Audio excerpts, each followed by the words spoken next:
Bienvenidos a Canelita en Rama, un espacio para conversar de todo tipo de temas, culturales, políticos, científicos, espirituales, religiosos, etc. Nuestra idea es escuchar y sacar lo bonito de los seres humanos de nuestra generación, en relatos que pasan desde lo bello hasta lo no tan bello.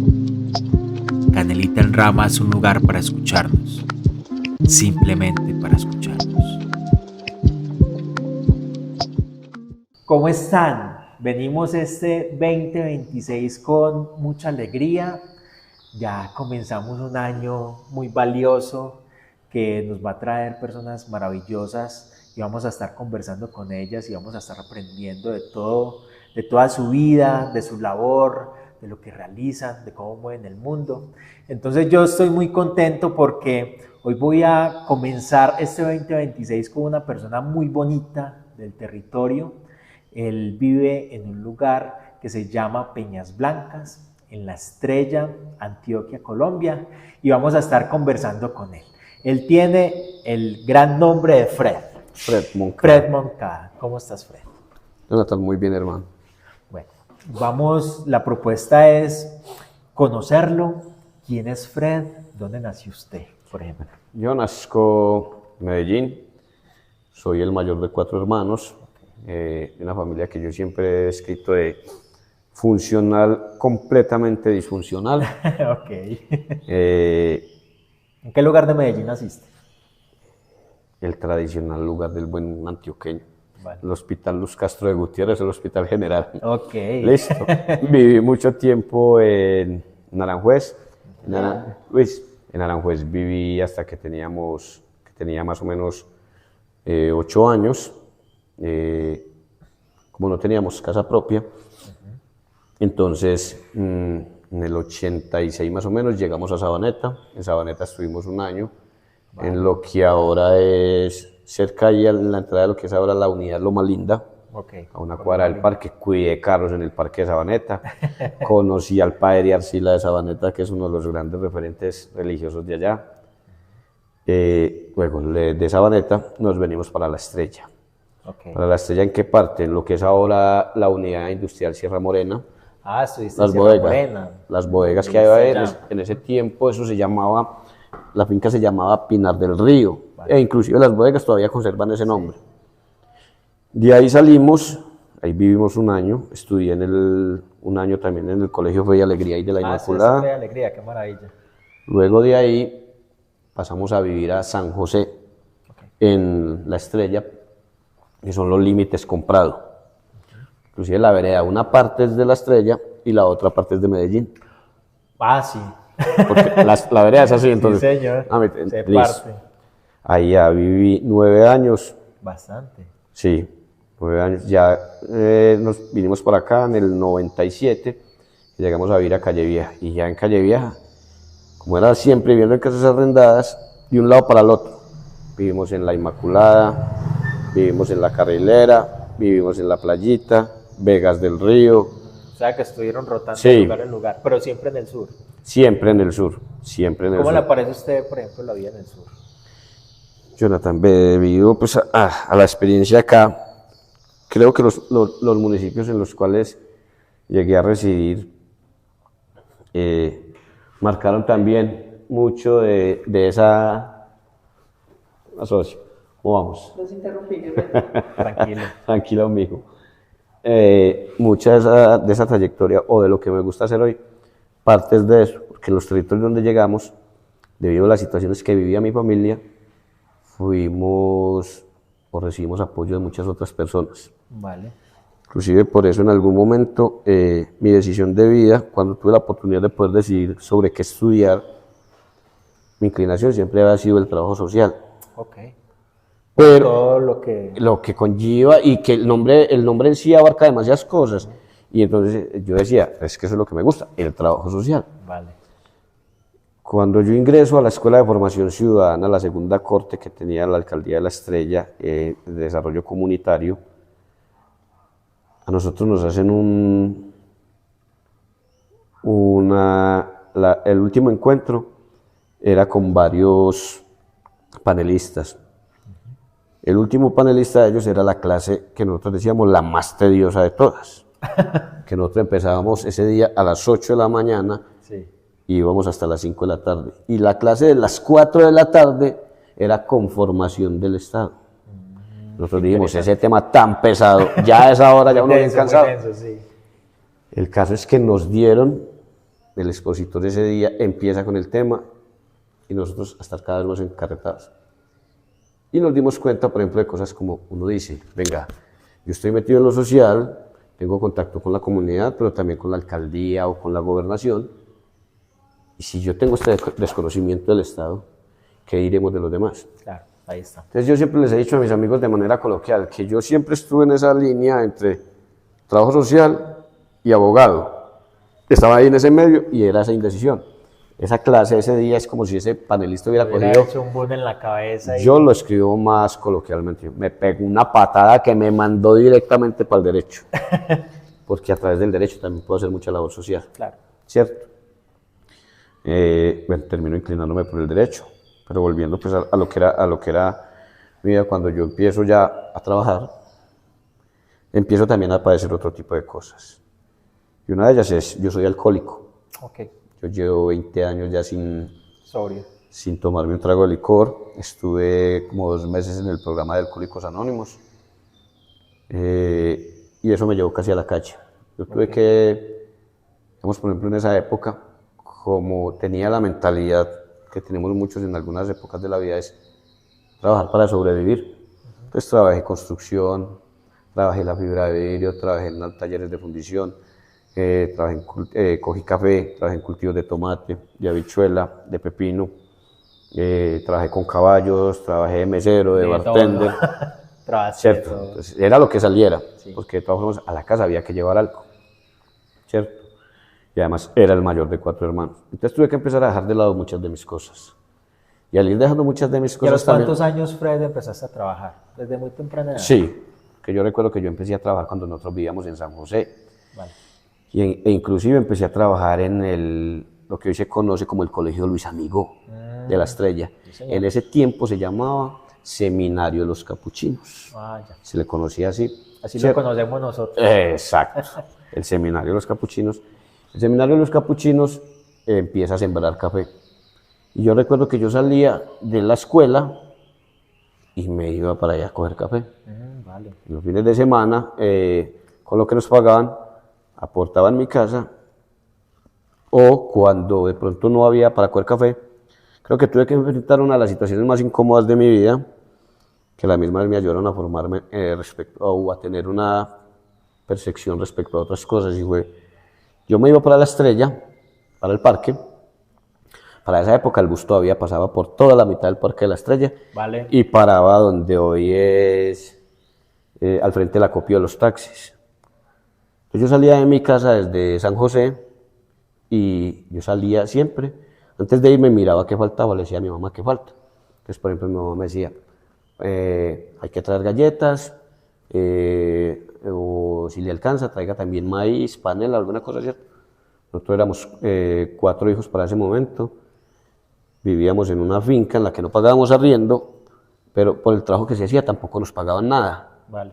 Entonces mi papá salía y se rebuscaba y muchas veces no encontraba. Entonces los fines de semana yo me iba a cuidar carros al Parque de la Estrella. Entonces digamos para esa época tenía que conseguirme 120 pesos para poder llevar las cosas de la casa. Y resulta que no me conseguía sino 60, a las 5 de la tarde no habían sino 50 o 60 pesos, entonces yo arrancaba a pedir. Y esa es una de las cosas que entre comillas me marcó. ¿Por qué? Que a pesar de que era una forma de ayudar en mi casa, yo lo sentía deshonroso. Vale. Por las ofensas, por las humillaciones que muchas veces, y siempre me juré que eso no se iba a volver para mí un hábito de vida, un hábito. Que me parece denigrante. Desde lo personal, por el tipo de humillaciones y por todas las cosas que tuve que padecer. Lograba pues como llevar las cosas a mi casa. Ya cuando fui creciendo un poquito más, ya utilizaba otros mecanismos. Yo ya salía a vender boletas desde el colegio. Okay. Estudié en el Liceo Consejo de Itagüí. Entonces yo salía del colegio y me iba hasta donde yo conocía. Lo que más conocía yo era, ya digamos, por ejemplo, en ese tiempo los buses de la Estrella llegaban a lo que soy Plaza Mayor, giraban a la izquierda y hasta ahí era donde yo conocía.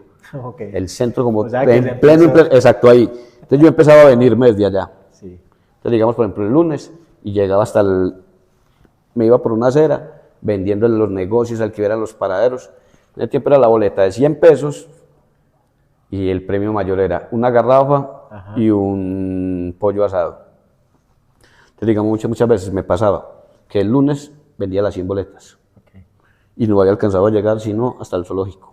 Vale. Entonces el martes volvía y me bajaba yo en el zoológico. Más. Y ya avanza. Entonces tenía ocasiones en que me vendía hasta 3 talonarios. Entonces yo vendía la boleta y apuntaba el número de teléfono de la persona y dónde me lo había encontrado. Cuando me ganaban los premios, entonces yo llamaba a la persona y bajaba a llevarle el premio donde me dijeran. La gran mayoría de las veces la gente me decía, mijo, yo siempre creí que, pues, yo sé que me lo gané, pero no contaba que me llamaras. Y hubo gente que me hizo ir, ¿cierto? Y alguna vez uno de ellos me dijo, tráigame la plata. Y nos encontramos, recuerdo mucho que eso era por los lados del rodeo. Entonces me dijo, por ahí hay una cuadrita, más adelantico del rodeo, o sea que ya es como el Parque de Cristo Rey. En la primera cuadrita, voltea a la izquierda, va a encontrar como un billar ahí me encuentra. Y ya, bueno, yo fui, le llevé la plata. Cuando yo le llevé la plata, yo vi que él tenía 2 bolsas. Cuando me llamó, me dijo, ¿qué va a tomar? Y yo, una gaseosa. Me da la gaseosa. No, yo le dije, va la plata. Me dijo, no, esa plata es para usted, mijo. Yo simplemente era para saber qué tan honrado era usted. Y me dijo, y este es un regalo para usted. Resulta que el regalo que me dio fue precisamente lo que yo estaba rifando. Una garrafa y un pollo asado. ¿En serio? Sí. Entonces me dijo, para que si alguien más se lo ganó, tenga con qué pagarlo y no se gaste la platica usted. Qué bonito, hermano. Y estoy así hasta que yo terminaba el viernes cerquita del Parque de la Estrella. Listo. Seguí con eso, ya empiezo, ya pues me retiro de estudiar, termino 10º, no sigo estudiando y me dedico a trabajar. Eso fue más o menos en el 94. Empiezo a trabajar en muchas cosas. Trabajé construcción, lo que te mencioné ahora. ¿Y siempre trabajaste en el sur o le dio por ir al centro, por trabajar en el norte? Estamos hablando de sur, norte, porque nosotros vivimos en un área que se llama el área metropolitana, donde comprende Medellín, donde comprende Envigado, Sabaneta. Nosotros estamos más hacia el sur, que es La Estrella, y finalizaría con Caldas. Eso es más o menos el área metropolitana. Principalmente hacia el centro. Me desplazaba como Medellín siendo la capital, pues era como el auge para el empleo en muchos de esos aspectos, que también llegué a trabajar en Itagüí, pero principalmente en Medellín. Inclusive hasta en negocios de billares. Vale. Principalmente me moví hacia Medellín, trabajé mucho el tema también de mesero y de domiciliario en restaurantes, ese tipo de cosas. Ya cuando empiezo siempre tenía una mentalidad y era, yo no salía a aprender lo mismo. Yo decía, bueno, yo digo que yo no tengo mayores conocimientos técnicos, entonces mientras más oficio sepa, pues más fácil me será emplearme a futuro.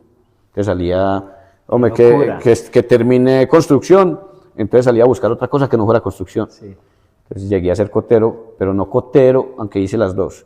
Llegué a ser cotero en la plaza mayoritaria, muy poco tiempo, y llegué a ser cotero en empresa. Vale. Pero ya en empresa ya le daban un nombre más técnico, ya era cuadrilla. Pero era la misma cosa, ¿cierto? Pero ya era con horarios, había que cumplir ciertos requisitos en las empresas donde uno llegaba, ¿cierto? Y me pasó algo muy charro porque yo llego un lunes y al viernes quedo jefe de cuadrilla. Porque los compañeros... ascendieron. Pero no por mis... Me toca cargar un poquito más. No por mis excelentes capacidades en el momento, sino porque nos mandaron a entregar un negocio que es bastante complejo en la mayoritaria. Llegamos como a las 10 de la mañana, eran las 4:30 de la tarde y nada que nos recibían. Y a nosotros nos pagaban por caja movida. Vale. Entonces, claro, los otros dos señores, bastante veteranos ya en el trabajo, dijeron, no, yo aquí estoy perdiendo. Con esas espaldas todas grandes. Exacto. Entonces y me dijeron, nos vamos. Y ellos se fueron porque ellos habían llevado la ropa. Okay. Yo no me pude ir porque yo había dejado la ropa en la bodega. Entonces, y por eso no me fui. Entonces, claro, yo quedo allá, el conductor se comunica con el jefe de la bodega y le dice, aquí no se quedó sino fulano, ya van a empezar a recibir. No, dígale que vaya descargando, que yo ya le mando gente. Esto yo empiezo a descargar. Era tan complejo la descargada que ya no se descargaba al hombro, era en la cabeza. Porque eran unas cositas así estrechísimas. Entonces entrando ya 3 cajas y eran 450 cajas. Cuando los compañeros llegaron, ya a mí me faltaban como 60, 70 cajas nomás. Casi todo. Entonces yo les dije, no se vayan a poner a descargar. Yo ese viaje ya me lo gané solo. Claro, al otro día, sábado, y mandaron 2 personas vinculadas, nosotros trabajamos como externos. Al sábado ya me dicen, usted queda jefe de cuadrilla. Yo sin conocer una mayor cosa. Pero entonces ya empiezo a llevarme gente cerca de mí, del sector, o recomendados de algunos de allá. Porque siempre nos iba muy bien, a pesar de que no teníamos nada. No teníamos nada, allá se trabajaba mucho, y muchas veces cuando era cierre de mes, nosotros llegábamos, de pronto el cierre de mes va del 25 de este mes al 5 del mes siguiente, 10. Y les va muy bien. Sí, yo hace muchos años también he conocido muchos coteros, porque mi familia también coteó. No solamente la que vive acá en La Culebra, yo vivo en un lugar que se llama La Culebra, acá en Tablaza, sino la que vive en La Virgen. Y la que vivía en La Virgen iba a cotear mucho a la mayorista. A la mayorista. Y pucha, eso les alcanzaba, hermano, para tomar desde el lunes al lunes y terminaban con plata, porque siempre se mantenían con plata. Y más en ese tiempo, listo. Entonces, trabajé en esa empresa trabajé casi 2 años. Llega un momento en que llega alguien allá, un gerente, y ya empieza a metérsenos con la plata. Y nosotros, digámoslo así, éramos los que movíamos la empresa, porque los vinculados que decían, si muevo una caja me gano el mínimo, y si muevo 10.000 me gano el mínimo, muevo una. Vale. ¿Y ustedes trabajan el contrato? Y nosotros trabajábamos por caja movida. Entonces yo los incentivaba a que ellos se fueran para los consumos, para los ley, que ellos salían en un carro con 6 o 7 clientes, y entre esos 6 o 7 clientes iban 80 cajas. Okay. Mientras que nosotros nos íbamos con las mulas, y muchas veces eran 2 o 3 mulas para el Éxito, 2 o 3 mulas para Cadenalco, 7 señores que pedían la grasa para la panadería, eran 2 mulas. ¿Y comenzabas desde qué horas? Porque eso es madrugadito. Sí, pero en esa empresa se manejaba horario de oficina. Vale. Normalmente, o sea, aunque nosotros podíamos llegar a las 5 de la mañana y salíamos a las 9 de la noche. Pero teníamos unas épocas... pero eso largo. Sí, y teníamos unas épocas que las de cierre de mes. Yo, por ejemplo, llegaba a la empresa un lunes y volvía a la casa el viernes, amaneciendo en la empresa. Claro. Porque todos los días llegaban 8, 10, 12 mulas. Entonces había que descargarlas, separarlas por clientes, cargar los vehículos y enseguida en la mañana salir a entregar. O sea que la casa era la empresa, hermano. Esa época. Pero también así mismo lo que vos mencionabas. Entonces nosotros muchas veces decíamos, listo, paramos a las 5 de trabajar, nos avisaban, las mulas vienen en camino, llegan a la 1 de la mañana. ¿Qué hacían los muchachos? Arrancaban para el centro de Medellín a beber. Entonces llegábamos por a las 11, tragueados, nos acostábamos un rato y a trabajar enseguida. Nos acostábamos tipo 4:30, dormíamos 1 hora y a las 6 arranqué a trabajar nuevamente. Entonces, la empresa llegó al punto tal, nosotros al comienzo dormíamos en esa bodega en cartones. Vale. ¿Les puso camas o qué? Nos consiguió camas, de esas camas tarimas, de esas que se doblaban. Sí. Nos consiguió camas, colchonetas y cobijas. Freddy, ¿cuánto tiempo trabajaste allá? En esa empresa estuve 22 meses. Ok. 22 meses.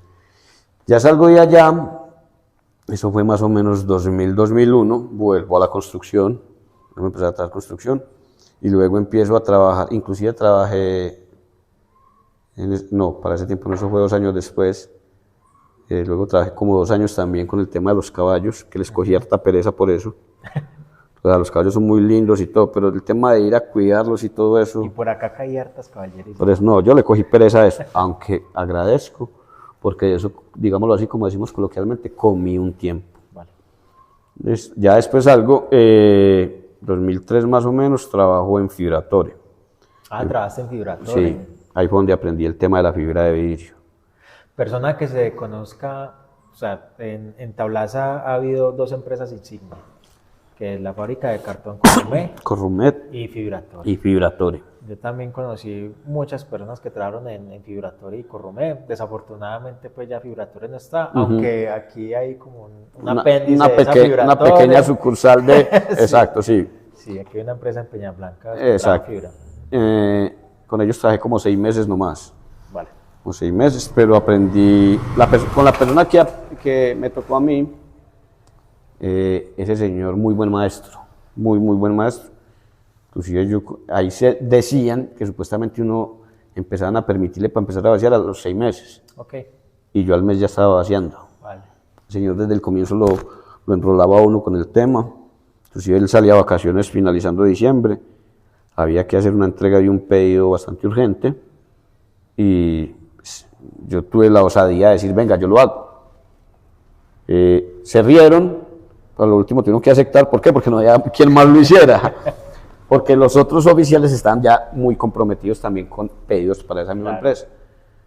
Por suerte salió bien la vaciada. Exacto, la entrega de sus productos. ¿Y cómo le hacía? Yo trabajé, o sea, yo también he estado con muchos trabajos en mi vida. Y uno de esos también estuve probando el tema de la fibra. En esta empresa, en este apéndice, estuve un tiempo ahí trabajando mientras yo estudiaba, ¿cierto? Y hermano, el tema de la fibra, eso es una cosa de loco. La picazón. Uy, no, eso es muy insoportable. ¿Usted cómo hizo para Yo digo que influyó, pasar eso? Yo digo que influyó mucho, Jonathan, el tipo de trabajos que había tenido. Vale. Porque digamos, por ejemplo, cuando vos Que eran rudos, fuertes. Exacto. Cuando vos digamos, por ejemplo, el tema de la construcción, a mí me tocó mucho en la construcción también, era el que alimentaba la concretadora. Entonces, en el caso mío, yo por lo general era el alimentador del cemento. Es claro, en el proceso de alzar y todo eso, entonces vos terminabas chorreándote cemento por todos lados. Y eso no dice, pues la gente dice, no, es que si usted no lo está utilizando ahí mezclado y todo eso, no quema, no, el polvo del cemento también quema. Claro. Con el mismo sudor, con todo. Sí, sí. Entonces ya le va cogiendo uno pues como es, lo que vos decías, ese tipo de trabajos te van, como dicen los viejos, te van poniendo como el cuero como más duro. Entonces, creería yo pues que fue eso. Pero sabes que, Jonathan, para mí uno de los trabajos que más disfruté fue el del carro de la basura. Sí, también trabajaste ahí. Sí, yo trabajé con Interaseo aquí en La Estrella. Vale. Trabajé casi 2 años también. Ok. Y pero durabas muy poco, digamos, yo conozco historias de personas que han prácticamente vivido y han muerto en las empresas. Trabajo, en las empresas, 30 años, 35 años, pero usted llegaba a 6 meses, yo fui 2 años. Siempre fui rebelde. Vale. O siempre he sido rebelde. Y yo creo que esa fue también una de las razones que incidió para ser abogado. Porque yo siempre, a pesar de que no tenía esos estudios ni nada, leía mucho de temas laborales. Vale. Entonces, claro, a mí un empleador empezaba a hacerme ciertas cosas, decía, eso no está permitido, eso no es legal. O me llegaron a dar situaciones donde, ¿te vas? No, listo, yo me voy. Y al otro día yo les llegaba con la liquidación. Okay. Yo mismo me sentaba a hacerla, todo eso. Entonces les daba risa. Me pasó con alguien que me dijo, ¿qué cree que está cobrando? Yo no estoy cobrando lo que es. Antes agradezca que no le estoy metiendo las multas. Vale. Yo le dije, pero no se ponga a pelear conmigo. Su hija está estudiando contabilidad. Dígale que le pregunte a los profesores. Vale. El profesor, en lo que yo le mandé, le colocó, páguele lo que le está pidiendo, porque si le cobran las multas, se le queda con la empresa. Ok. Entonces, eso me parece muy chistoso. Con Interaseo, yo llego a Interaseo, inclusive estaba trabajando construcción en el Colegio Canadiense. Ya estaba el Colegio Canadiense. Ya estaba empezando. Vale. Apenas estaba empezando, porque a mí me tocó los comienzos del Colegio Canadiense. Vale. Y lo último que hice ahí fue la ampliación del Coliseo. No recuerdo cómo es que me doy cuenta, alguien me avisa, bueno, mi cuñado trabaja en Interaseo Itagüí, y me dijeron, ve, en la Estrella están haciendo hojas de vida. Yo ya estaba viviendo aquí en Peñas Blancas con mi esposa, y envié la hoja de vida con mi cuñado.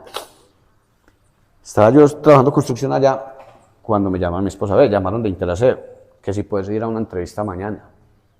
Y yo, ¿a dónde? Y me dijeron, en tal parte por el estadio. Y yo, listo. Dígales que sí. A mi esposa le preguntaron, venga, él sí quiere trabajar acá. Entonces mi esposa le decía, ¿por qué? Para esa época yo ya tenía una técnica. Ok. Tenía la técnica y era ya bachiller. Ya le decía, es porque es que él está medianamente preparado. Y no, a mí me gusta mucho porque siempre tuviste la actitud de ir progresando poco a Sí. poco. Fíjate que usted dejó 10º por estar trabajando, pero aún así terminó el bachillerato y aún así hizo una técnica. O sea, Sí. siempre tenía en la mente en que el Fred iba a ser más. Sí, es que, y siempre, o sea, siempre mi anhelo fue estudiar. Vale. Siempre mi anhelo fue estudiar. Mi esposa le contesta a la señora, sí, él puede que tenga eso, pero nosotros tenemos que pagar arriendo, tenemos que pagar servicios, y no le sale nada de eso. Vale. Por suerte él está ¿Y acostumbrado. era una técnica sobre qué? Esa técnica era una técnica de reparación y mantenimiento de computadores. Vale. Que no era nada para mí. No, que me gané una beca y la aproveché. Ok. ¿Listo? Entonces, pero no era nada que Eso me está apasionara mucho. Pues a mí el tema de los computadores y eso no, los manejo dentro de lo básico. Pero no soy, digamos así, que ducho, no. Pero para los que, porque yo también he sido muy empecinado en estudiar. Y al uno, porque a mí también me tocó difícil pues el crecimiento, pero al uno ver una oportunidad para poder calmar como esas ansias de Sí. conocimiento, uno se va lanzando ristre por eso. Y yo creo que soy muy partidario, y esto yo creo que ya lo has escuchado varias veces y me lo vas a escuchar varias veces. Es el tema de que yo me pego mucho como a los dichos de los viejos. Ah, maravilloso. Y en ese tema, cuando se me dan esas oportunidades, cuando yo tomaba esas decisiones, era como dicen los viejos, como las vacas, que por donde metía la cabeza, pues ahí tenía que pasar el cuerpo. Terco en ese sentido. Sí. ¿Cierto? Inclusive tuve una ocasión en la que, no recuerdo qué fue lo que empecé a estudiar, y me tocó suspenderlo. Vale. Y eso me marcó por un tiempo porque, listo, muy bacano que vos llegues al final, pero hay veces se nos olvida que eso cuesta. Cuesta plata, cuesta tiempo, ¿cierto? Y el hecho de que tengas que dejar algo es pérdida. Es pérdida, entonces yo lo miraba por ese lado porque yo soy de los que creo que la vida da oportunidades y que si no las aprovechas, esas oportunidades no vuelven. Esas oportunidades no vuelven y eso, Claro. y eso es tiempo que no puedes recuperar. Cuando yo llego a Interaseo, yo llego como operario de barrido. Vale. Yo recuerdo que me inauguraron con una de las rutas más bravas, que es la ruta de la variante. Y lo hacen con un gusto. Lo que pasa es que, y yo empezando, usted sabe que escoba nueva barre mucho. Sí. La ruta de la variante empieza en el puente de la variante Vale. y va hasta Rancho de Lata, Ok. pero por los dos lados. Entonces yo decía, pues madre, ¿yo cómo voy a terminar esta ruta de las 5 de la mañana a la 1 de la Bien. tarde? Pero el rollo es que no era a las 5. Usted llega a las 5 tiene que estar en la base. Y mientras llega a la ruta, 5:30, Ok. y arranque de ahí para arriba. Pucha, hermano. Y a sol de Ya. agua. Sí, eso es al sol y al agua. Aunque Interacción eso sí tiene, y es que daba unas muy buenas carpas de protección. Y estaba muy claro, si el aguacero es muy fuerte, buscan de guarecerse, pero en la variante donde se va a guarecer uno. No. Y más en esa época, por ejemplo, para esa época no existían las bodegas que ahora existen, ahí empezando la variante ni nada de eso. Listo, le va cogiendo uno el tiro a eso, pero yo dije, no, yo tengo que salir de barrido, no tengo que pasar es para los carros. Ok. Y una llevaba... O sea que los ascienden, ¿ok? Sí, porque es que usted en barrido no cobra horas extras. Ah, vale. Y si usted puede llegar, digamos por ejemplo, el horario es de 5 a 1, pero si usted a la 1 no ha terminado la ruta, usted la tiene que terminar. Ok. Y ese tiempo no lo cuenta. O sea, terminé a las 4, marqué salí a las 4, usted solo le pagan hasta la 1. Las horas extras solo están autorizados para los de los carros. Ok. Como al mes me dan la oportunidad, y desde eso, todo el tiempo que estuve En los carros. estuve en los carros. ¿Y qué fue lo bonito, por ejemplo, de esa experiencia que lo marcó tanto? El grupo de trabajo con el que yo tuve unos compañeros muy bacanos, Sergio, Alejandro, y un señor, el conductor, especialmente uno de los conductores que le decíamos el señor Miyagi, porque era muy parecido al de Karate Kid. Ajá. Muy buenos compañeros, entonces, y que ese trabajo tiene algo, Jonathan, y es, a pesar de lo duro que es que sos vos corriendo detrás de un carro todo el día, el equipo de trabajo que yo tenía, como te digo, Eso todo el día nos reíamos. Muy humilde. Todo el día nos reíamos, eso saboteábamos la gente, una cosa a la otra. Y tiene algo muy positivo y es, estábamos cumpliendo con lo que nos estaban exigiendo, inclusive mejorando, porque internamente la empresa tenía como una competencia entre sedes, Itagüí, La Estrella, Sabaneta, Caldas, eran los mejores tiempos. La Estrella era el municipio con el tiempo más bajo. Vale. Y con ese compañero que yo trabajé y el otro carro, nosotros rebajamos el tiempo más o menos de una tonelada, la rebajamos de 16 minutos a 13 minutos. Uf. Entonces pasamos de estar en una ubicación en color negro a una ubicación en color verde. Vale. El municipio subió en eso. No tenés a tu jefe ahí todo el día. Y no estoy diciendo que sea uno malo tener el jefe ahí, no. Pero si yo estoy haciendo sí bien, estresa, ¿no? si yo estoy haciendo bien mi trabajo, ¿qué necesidad tengo de que el otro esté encima diciéndome cosas, Total, ¿cierto? sí. Entonces, disfrutábamos mucho el trabajo y, por ejemplo, yo le he manifestado, si a mí la vida me dice, vea, tiene la oportunidad de repetir un trabajo, sería ese. Lo volverías a hacer. Sería ese. Qué bonito, Hay mucha gente que dice, no, que no recuerdo la basura de otro, que esto, que los olores, empezando por el olor, usted a los 5 minutos de que empieza el día, ya a usted no le huele a nada. Ya se acostumbra. Ya a usted no le huele a nada. Y lo que te digo es estar en la calle todo el día, porque yo soy enemigo de encerrarme en una oficina. Entonces, por ejemplo, Muchacho inquieto. Sí, o sea, a mí me sirve la oficina, pero también me sirve el campo. Vale. Entonces, para mí una mezcla perfecta es, por ejemplo, lo que estoy haciendo ahora. Yo trabajo en la oficina como abogado, pero también tengo La facultad de estarse desplazando. exacto, y me muevo, el tema de las capacitaciones, todo lo que hago con la Alcaldía de La Estrella, Ok. con lo de las juntas de acción comunal, o simplemente yo voy saliendo a hacer cualquier diligencia, voy por un tinto y me encuentro con un presidente de junta. Entonces vamos llegando como a ese punto. Sí quisiera saber cómo llegaste a Peña Blanca. ¿Cómo Bueno. llegaste a este lugar? Bueno, yo llego en el 97 a Calle Vieja. Vale. Para esa época era alguien que todavía aquí hacía mucho ejercicio, entonces subía a trotar por acá. Vale. Subía a trotar sin conocer a nadie, venía. O sea que el muchacho se cuidaba bastante. Sí, Le gustaba tomar y por ahí lo hizo No con el era- cigarrillo, hermano. No era tan, para esa época no era tanto el licor era muy social. Ah, ok. Muy social. El licor me cogió a mi ventaja más o menos 2002, 2005. Me vuelvo muy dependiente del licor, me hace mucho daño. Llegó al punto de que casi me vi en la calle por culpa del licor. Y ahí Perdió todo el ímpetu que tenía. Sí, Eso de lo muchas golpeó cosas. muy fuerte. Y que, por ejemplo, el licor, una de las cosas que lo viví es que te acaba mucho con la autoestima. Ok. Todo ese tipo de adicciones. Uno de los grandes recuerdos que tengo es el problema bucodental que tengo. Vale. Que eso es una de las cosas de mis metas a futuro, poder solucionar eso, porque me brindaría paz conmigo mismo. Ok. No es por aparentarle a nadie, no es porque el otro me vea bien, no, es porque yo quiero estar a gusto conmigo mismo. Maravilloso. ¿Cierto? Y empiezo a conocer Peñas Blancas más o menos en el 97. En el 2000 entro a trabajar en un sitio en Itagüí, se llamaba Centro Educativo Horizontes. Vale. Entro como, no recuerdo cuál era el nombre que nos daban en esa época ahí, pero era ofreciendo cursos de inglés y de sistemas.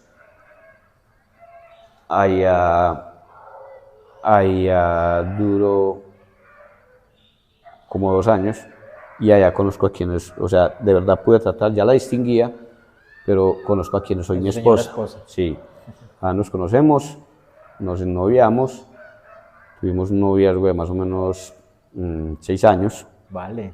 sí, con dificultades por mi problema del licor. Sí. Ya en 2005 yo tomo la decisión 2004 empiezo como con la intención de sacar el licor de mi vida. Y fui 2 Una veces. decisión muy dura. Sí, y más dura. por la dependencia, por la dependencia del licor. Aquí en Tablaza, no sé si todavía existe algún Sí. lugar de alcohólicos Sí, anónimos. sí, todavía. ¿Estuviste A en ese ese lugar? sí, a ese le agradezco mucho. ¿Por qué? Porque yo empiezo en Itagüí Ok. y recaigo. Vuelvo a Itagüí y recaigo. No era no es el Ya lugar. cuando yo enfrento una situación en la que quien soy mi esposa me dice, yo no quiero una vida así, O lo un haces fin, o de lo haces. un fin de semana, listo, yo, listo, mía. Va. Llego a mi casa, no, ni llego, ese día ni llego. Yo al otro día me despierto, no sé cómo había llegado a mi casa, mi mamá habla conmigo y me dice, yo ya no puedo, nosotros con una familia bien complicada, y usted acabándola de destruir, yo ya no puedo, mijo, ya hice lo que pude por usted. Listo. Golpe es Bueno. duro, pero Sí, de los que uno aprende, hermano. sí, sí. Pues arranco y me voy. Y me sacude algo porque yo me voy para Medellín. Medellín es muy pesado en todos los sentidos. Pues claro, yo me voy a buscar dormidero y claro, por la poquita plata que tenía, pues tenía que buscar de los más baratos. Ok. Claro, cuando yo me voy para la pieza, una pieza que pues vos no tenías forma de asegurarla. Entonces, digamos, me acosté pero no dormí. Yo pasé la noche allá. Pero pasé la noche y era con 2 navajas así. Eso me contaba, yo hace muchos años también conocí a una persona que duró 27 años en la calle. Y él me contaba, hermano, la casa de uno es como la casa es como el pedacito de tierra, el pedacito de andén. Donde esté acostado. Hermano, ese pedacito de andén tiene escritura. El que se meta se tiene que encender a látigo, puta. Así, Decía ese man. así. Eso es muy teso, hermano. Y me contaba porque, o sea, la vida se va grabando a medida en que pasan, y él me contaba, mijo, a mí me tocaba coger los residuos de la basura y comer de ellos. Exacto. Que no podía. Hasta ese punto. Muy teso. Hasta ese punto llegan, en el caso tal, inclusive, o sea, si tienen 2.000 pesos y 2.000 pesos le vale el plato de arroz, y 2.000 pesos le vale la dosis, se van por la dosis. Tal cual. ¿Cierto? De llegar a ese punto. Yo conocí personas políglotas. Allá, en Medellín hay el caso de un señor. Ese señor lo buscan mucho los estudiantes de la Nacional y la de Antioquia. No sé si todavía estará vivo. Lo que toca es saxofón. No, el cucho es un teso para los idiomas. Vale. Entonces, los muchachos, inclusive, por las traducciones, por el tema de trabajos de grado y todo eso, lo buscaban. Eso llegaron a pasar pelados 2, 3 días buscándolo. Ok. Para localizarlo, porque el señor, digamos, el señor no cobraba una gran cantidad de dinero, sino que el señor lo que le interesaba era tener con qué pasar la noche, ya. Era muy teso. Conocí también a otro en Itagüí, ese ya era adicto al licor, y llegó a ser, a estar en todo lo relacionado con la constituyente del 91. Ahorita vamos a ir a eso, vamos a hablar de política, hermano. Un abogado. Ok. Un abogado.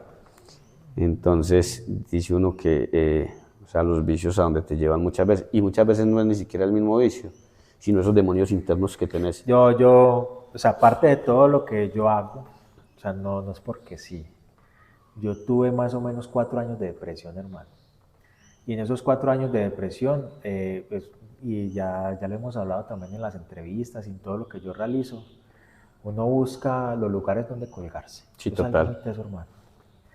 Y parte de lo que a mí me salvó fue vivir en el lugar en el que vivía. Porque si yo no hubiese vivido en ese lugar, yo tal vez no estaría. O sea, digamos, hubiese vivido en una comuna, hermano, o me hago matar o me cuelgo. Muy cierto. Y 2, la misma familia. Porque pedir ayuda es muy difícil. Sí, total. Pedir ayuda, uno decir, uy, necesito ayuda, es muy duro, hermano. Y recibir esa ayuda a uno como que le devuelve el alma. Sí, Entonces yo te da siempre he esperanza. dicho que uno tiene que tocar fondo, hermano, para uno empezar a valorar la vida. Sí. Y ese fue el fondo que tocaste. Yo lo describo de otra manera. Sí, ya cuando mi mamá me dice eso, y bueno, y logro enterarme eso, yo lo he escrito de la manera, yo digo, si hay algo duro para el ser humano, es enfrentarse a sí mismo. Totalmente. Y usted le puede decir mentiras a todo mundo, menos a usted mismo. Ajá.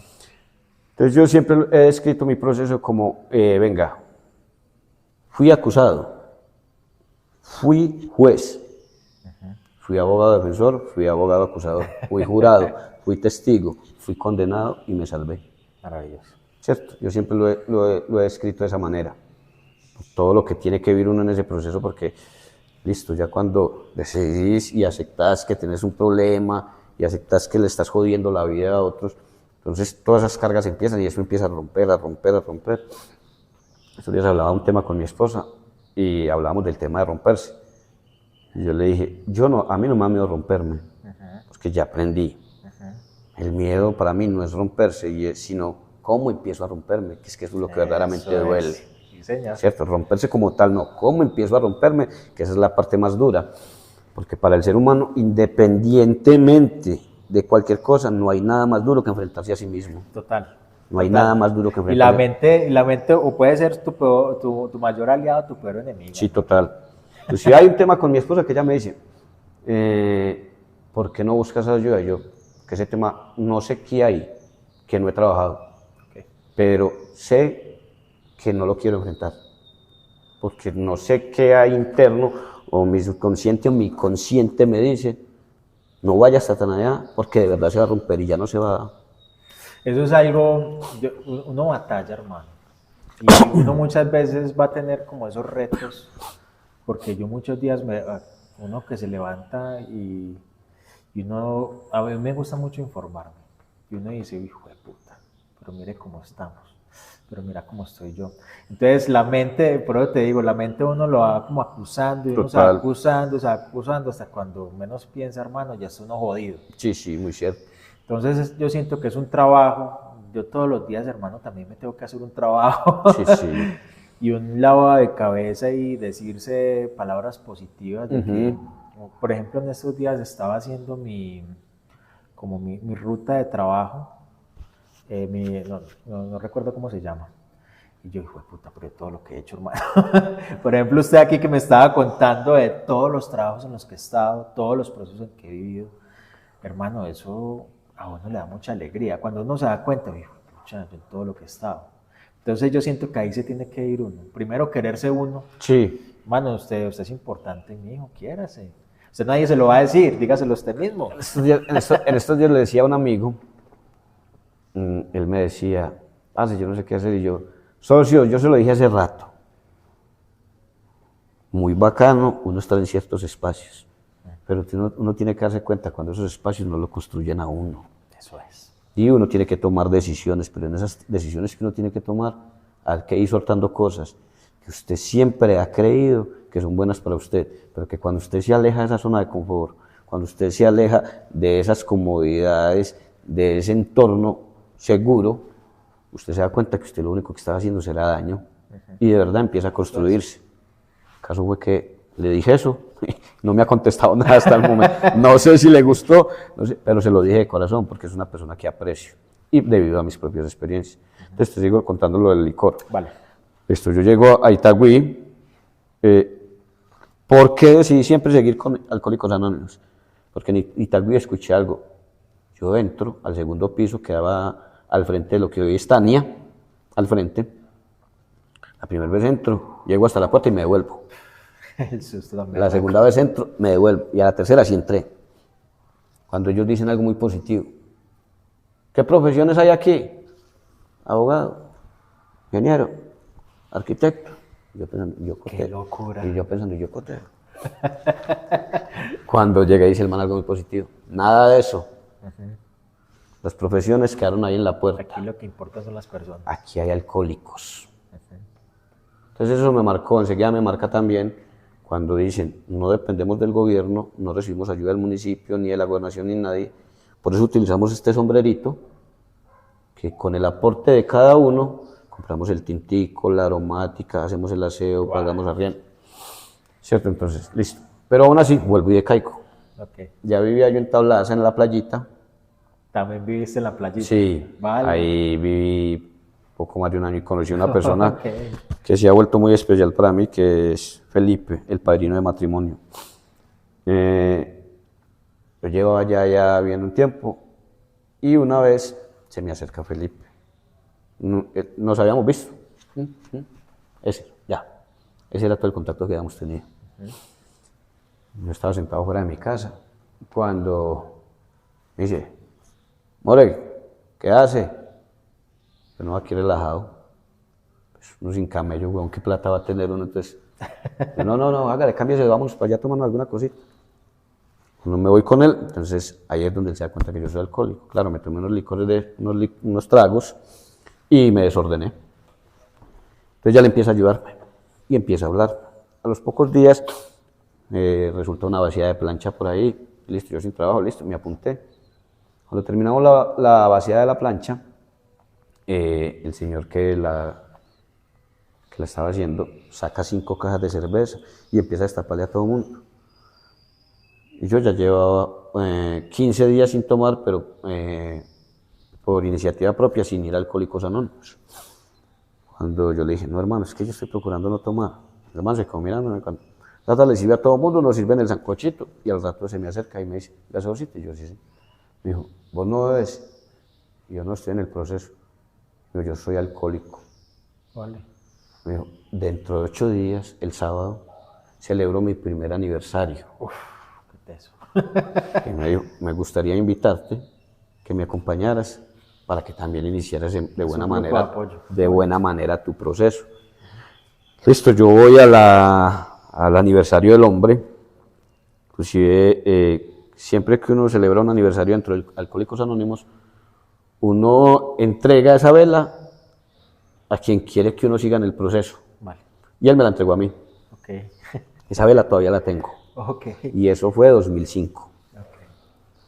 Listo, ahí empiezo yo mi proceso, pero yo en Alcohólicos Anónimos Tablaza, que eso es uno de los tabús que logré eliminar. La gran mayoría de los alcohólicos no empiezan donde viven, por la vergüenza de que les digan que son alcohólicos. Ajá. ¿Cierto? Y que muchas veces malentendemos el alcoholismo, porque decimos que alcohólico es el que toma todos los días. No necesariamente. No. Hay personas que pueden beber solo una vez al año y son alcohólicos, al lado de aquellos que beben todos los días. Qué locura. Porque el alcoholismo no le define, hombre, que es que tomo todos los días, no, sino los efectos que te genera. Entonces, le empieza a manejar la vida. Sí, claro, el delirium tremens, las lagunas, ese tipo de cosas ya empiezan a determinar que vos te estás volviendo alcohólico. Yo empiezo en ese proceso, listo, a los 2 años me caso, 2007, con quien hoy todavía es mi compañera de vida. Y siempre se lo he dicho a ella, a pesar de que la molesto mucho. Es un faro en mi vida. Es una bendición. Es que los faros no son los que te alaban. No. Que pues. Y eso es esa mujer. Esa mujer tiene algo que yo valoro mucho. Yo siempre, a pesar de que crecí en una familia o con un padre supremamente machista, porque mi papá era el primer hijo hombre, después de 6 mujeres, de un abuelo que fue arriero. Entonces el tema del hombre era... Y claro, mi papá, yo siempre, y lo voy a expresar con las palabras que no sé si suenen vulgares, pero es las palabras.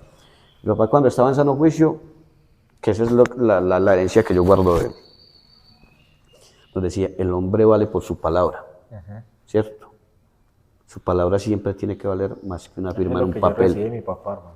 ¿Cierto? Y también me decía, salga de donde salga por lo que sea, menos por ladrón. Pero borracho, nos decía, o me decía, como yo era el mayor, decía, el hombre es hombre porque come chimba y toma guaro. Ay, vea. Entonces era completamente esa ambivalencia, y por eso te digo yo, yo soy hijo de una familia funcional, completamente disfuncional. ¿Por qué? Por las cosas de mi papá, ¿cierto? Porque mi papá era de esos viejos de antes, supremamente agresivo, altanero. Recuerdo que la última pela, porque eso fue lo que me pegó, yo veo esa película de Mel Gibson, de Jesucristo. Ajá. Así como lo vuelven a Jesucristo, así parecido.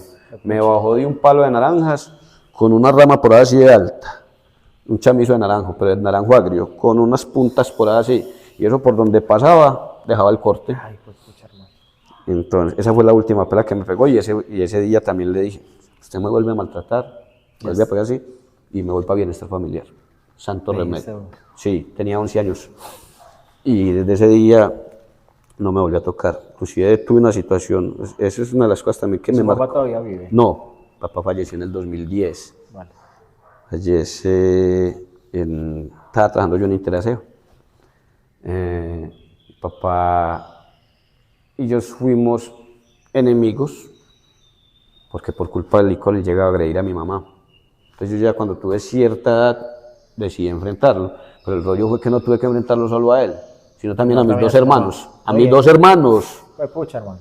No, mi mamá se dejaba defender, pero mis 2 hermanos, como estaban empezando en un proceso de consumo de alucinógenos, entonces, claro, mi papá les daba la liga, pero no para que fueran a consumir alucinógenos, les daba la liga. y ellos eran para los alucinógenos. Entonces, claro, ellos con tal de estar parados con él, se enfrentaban conmigo. Con mi papá tuve una relación muy tirante más o menos hasta los que yo tenía 28 años, cuando ya logro entender también que mi papá tenía un problema también con el licor. Entonces logro entender que mi papá no era culpable de todo eso, que había muchas cosas que inclusive lo describe muy bien. ¿Sabe qué, Jonathan? Hay un disco, se llama, es de un grupo de raperos mexicano, y es como un... ¿Molotov o qué? No, ese es poco conocido. Okay. Sí, inclusive, espérame que yo creo que yo lo tengo por acá. O sea, que te gusta el rap. Sí. Ave María. Me gusta el rap. Yo escucho de todo. Okay. De todo, porque inclusive hasta la música, o sea, hay inclusive hasta músicas de estos religiosos, ¿cierto? Manifiesto a mi padre. El grupo se llama Manifiesto. Okay. ¿Cierto? Y el tema es Manifiesto a mi padre. No es un grupo, es un colectivo de raperos. Vale. Que buscan rescatar todo ese tipo de cosas. Entonces él dice ahí: me criaste como te criaron a ti, porque era lo único seguro que conocías. Exacto. Fíjese, este programa se llama Canelita en Rama, pero parte, digamos, de todo el marco de Canelita en Rama era una verdad que yo tuve después de esa depresión, que yo entendí a mis papás, porque uno suele juzgar mucho, pero cuando yo entendí que ellos estaban viviendo sus propias vidas, y sus propias vidas no es solamente, vamos a mirar la tarde, no, la vida conlleva un montón de cosas buenas y malucas. Cuando yo entendí que cada uno de ellos estaba viviendo su vida, yo empecé a entender a todo el mundo que está reunido. Hola, hola, muchas gracias a todas y todos ustedes por llegar hasta esta parte del capítulo. Así comienza la 8ª temporada de Canelita en Rama. Muchas gracias a Fred por abrir las puertas de sus experiencias, de sus aprendizajes, de sus errores, de sus logros. Gracias a ellos vamos a poder aprender mucho y poderlo utilizar en nuestro diario vivir, en nuestros recorridos y también en el trato que vamos a tener o podemos tener con otros seres humanos. Muchas gracias de igual forma a todas y todos los seres hermosos que estuvieron en estos capítulos de la 8ª temporada de Canelita en Rama. A todos ellos y ellas les mando un gran abrazo. En el transcurso de estos capítulos los vamos a estar observando y vamos a estar escuchando y vamos a estar aprendiendo de ellos. Deseo contarles algo muy especial, y es que he subido mi primer libro de cuentos a Amazon, el cual tiene por nombre Noctámbulos. Son 30 historias nocturnas vividas y acontecidas en este lugar tan hermoso llamado Tablaza. Aquí arriba les voy a poner la portada del libro, y también les voy a poner abajo en la descripción el link donde se pueden ir por si lo desean comprarlo. Muchas gracias a todos y todos por el apoyo que me podrían dar, porque me permitirían poder seguir escribiendo y tal vez vivir de aquello que amo. También, y finalizando el video, deseo contarles algo muy bonito, y es que si a ustedes, personas bonitas, les gusta mi contenido, simplemente me pueden apoyar con un cafecito. Eso me va a permitir poder continuar con estos procesos, con estos proyectos, poder seguir mostrando esta personalidad y este ser a través de la pantalla, poder seguir realizando documentales, seguir realizando entrevistas y otros proyectos que tengo en mente. Así que al final de este video les voy a poner un QR con la cuenta bancaria, por si ustedes desean invitarme un cafecito. Se los va a agradecer enormemente, y eso me va a permitir continuar con aquello que estoy realizando y sobre todo con las acciones que amo. ¿Vale? Un abrazo y nos vemos en la segunda parte de este video. Este video cuenta la entrevista con Fred, va a tener 2 partes. Esta es la primera, la segunda la vamos a ver el próximo lunes. Un abrazo gigante para todas y todos, muchas gracias por vernos y por escucharnos y nos vemos en una próxima. Chao, chao.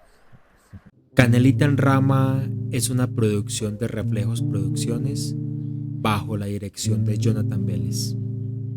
Producción de sonido y piezas musicales, Lisa Redondo.